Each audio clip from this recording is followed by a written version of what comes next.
So இன்னைக்கு nomination list என்னடா அப்படிங்கறத பாக்குறதுக்கு நான் உண்மையிலேயே அவளதான் இருந்தேன். பட் அது 2வது ப்ரோமோலயே போட்டு உடைச்சிட்டாங்கன்னா பாத்துக்காங்களேன். சோ இந்த நாமினேஷன் ப்ராசஸே இன்னைக்கு வீட்டுக்குள்ள பயங்கரமா வெடிக்க போகுது அப்படிங்கிற மாதிரி தான் இந்த ப்ரோமோ பார்க்கும்போது தெரியுது. சோ இப்போ நம்ம இந்த ப்ரோமோல என்ன இருந்தது அப்படிங்கறத பாத்திரலாம். பட் வீடியோக்குள்ள போறதுக்கு முன்னாடி வீடியோ பார்க்க வந்த எல்லாரும் மறக்காம லைக் பண்றீங்க. ஏன்னா அது ரொம்ப முக்கியம். இப்ப டைரக்டா சம்பவத்துக்குள்ள போயிடலாம். இந்த வாரம் 6 பேரை நாமினேட் பண்ணிருக்காங்க. நான் குறைஞ்சபட்சம் ஒரு 7-8 பேர் வருவாங்க அப்படின்னு நினைச்சேன். பட் 6 பேர் உள்ள வந்துட்டாங்க. மாயா, நிக்சன், மணி, ரவீனா, தினேஷ், விஷ்ணு இவங்க 6 பேர் உள்ள வந்திருக்காங்க.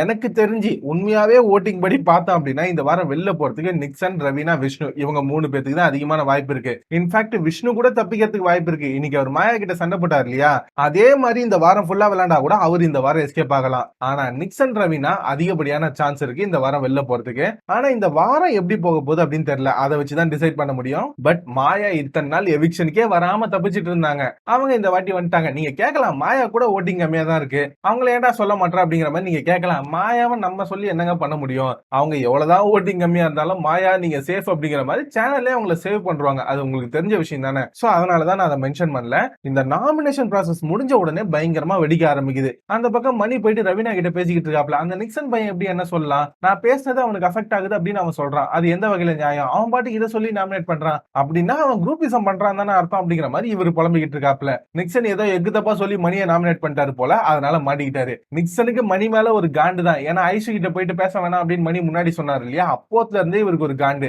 அது மட்டும் இல்லாம ஐஷு வேற வெளில போயிட்டாங்க. இவர் வேற இந்த இடத்துல ரவீனா கூட சுத்திக்கிட்டு இருக்காரா, அதுவுமே நிக்சனுக்கு ஒரு சைடுல காண்டா தான் இருக்கு. எனக்கு அப்படிதான் தோணுது. அதனால மணியை இந்த இடத்துல டார்கெட் பண்ணிட்டாப்ல. இன்னொன்னு மாயா சொன்னதுனால கூட இவர் மணியை டார்கெட் பண்ணலாம், அதுவுமே ஒரு பக்கம் இருக்கு. அதுக்கப்புறம் வழக்கம் போல விசித்ரா வந்து தினேஷ் எதுக்காக என்ன இந்த மாதிரி எப்ப பார்த்தாலும் நெகட்டிவாவே போர்ட்ரே பண்றாரு அப்படின்னு தெரியல அப்படிங்கிற மாதிரி இவங்க புலம்புறாங்க.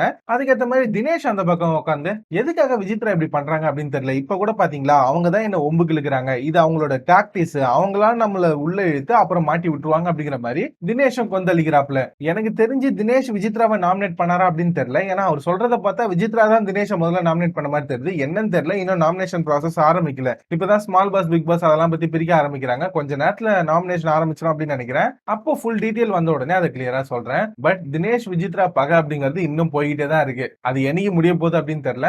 ஆனா இந்த வாரம் நாமினேட் ஆயிருக்கக்கூடிய 6 பேருமே ஓரளவுக்கு ஸ்ட்ராங்கான கண்டஸ்டன்டா அப்படின்னு கேட்டீங்கன்னா கிடையாது. எனக்கு தெரிஞ்சு ரவீனா போன வாரம் வாங்கின அடியில ரொம்ப வீக்கா இருப்பாங்க. அதே மாதிரி மாயா ஆல்ரெடி ஸ்டார்டிங்ல இருந்தே அவங்களுக்கு ஓட் பேங்க்லாம் அந்த அளவுக்கு கிடையாது. சின்னதா யூடியூப்ல ஒரு போல் கண்டக்ட் பண்ணா கூட அவங்களுக்கான ஓட்டிங் ரொம்ப கம்மியா தான் விழுது. ஆனா சேனல் அவங்கள சேவ் பண்றாங்க, அதுக்கு நம்ம எதுவும் பண்ண முடியாது. நிக்சனோட ஓட்டிங் பத்தி உங்களுக்கே தெரியும். இப்ப ரீசெண்டா தான் அவருக்கான ஓட்டிங் கொஞ்சம் அதிகமா இருக்கு. அதுவும் மாயா பூர்ணிமாவால அவங்களுக்கு கிடைச்சிருக்கு. சோ இவங்க 3 பேர் தான் எனக்கு தெரிஞ்சு ஓட்டிங் வைஸ் பார்த்தோம் அப்படின்னா கம்மியா இருக்கக்கூடிய ஆட்கள். ஆனா சேனல் வந்து விஷ்ணுவை தூக்கறதுக்கு ட்ரை பண்ணுவாங்களோ அப்படின்னு எனக்கு தோணுது. பட் விஷ்ணு இந்த வாரம் அவர் மாயாவை எப்படி எதிர்த்தாரோ அதே அளவுக்கு பிளே பண்ணா மேபி இந்த வாரம் அவர் சேவ் ஆகிறதுக்கு அதிகமான சான்சஸும் இருக்கு. சோ என்ன ஆகுது அப்படிங்கறத வெயிட் பண்ணி பார்க்கலாம். இந்த வாரம் ஃபுல்லா ஏதோ ஒரு வகையில ஷோவை இன்ட்ரெஸ்டிங்கா தான் கொடுக்க ட்ரை பண்ணுவாங்க. ஏன்னா கேம் வந்து ஃபினாலே நோக்கி வர ஆரம்பிச்சிருச்சு. இதுக்கு மேல உட்கார வச்சு சும்மா சோறு கொடுத்துட்டே இருந்தோம் அப்படின்னா வேலைக்கு ஆகாது அப்படிங்கிறது பிக் பாஸ் டீமுக்கும் தெரியும். இந்த வாரம் இன்ட்ரெஸ்டிங்கா இருக்கும் அப்படின்னு நம்புவோம். டாஸ்க மட்டும் நல்லா கொடுத்தாங்கனாலே போதும், கேம் தன்னால இன்ட்ரெஸ்ட் ஆயிடும். சோ என்ன ஆகுது அப்படிங்கறத வெயிட் பண்ணி பார்க்கலாம். சோ இந்த வாரம் யார் எவிக்ட் ஆவாங்க அப்படின்னு நீங்க நினைக்கிறீங்க?